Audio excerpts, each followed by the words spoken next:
Serap, c'est une entreprise familiale de 250 personnes spécialisée dans la fabrication de refroidisseurs de lait et de cuves vinicoles.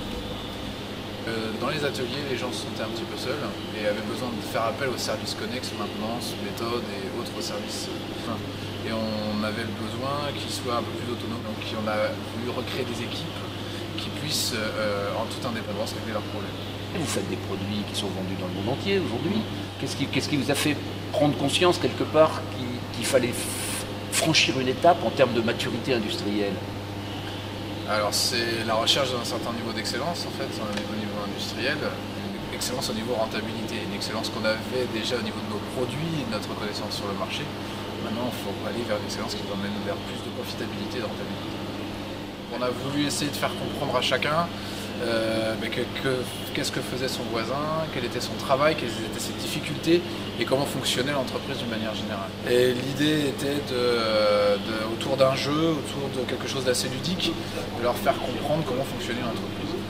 On répartit les rôles du directeur de l'usine jusqu'à l'opérateur, en essayant bien évidemment de mettre le directeur dans le rôle d'opérateur et l'opérateur dans le rôle de directeur, et de leur faire comprendre quelles sont les difficultés en schématisant des fonctionnements ou des problèmes qui peuvent arriver dans une entreprise, un afflux de commandes, un manque d'approvisionnement, et comment on arrive à gérer un système de cette manière-là. Par le jeu, de manière assez ludique, et de leur faire comprendre que si aujourd'hui j'ai un manquant sur une commande, c'est peut-être qu'il y a eu quelque chose qui s'est mal fait en amont et que ce n'est pas forcément la faute de l'approvisionneur qui n'aurait pas fait son travail.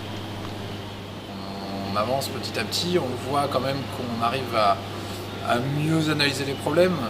Les équipes pluridisciplinaires qu'on essaie de monter face à une analyse d'un problème de qualité ou d'un problème de productivité, on a quand même une vision un peu plus large des choses. On relance moins la patate chaude aux voisins. On progresse, on le voit dans notre capacité d'analyse face aux difficultés.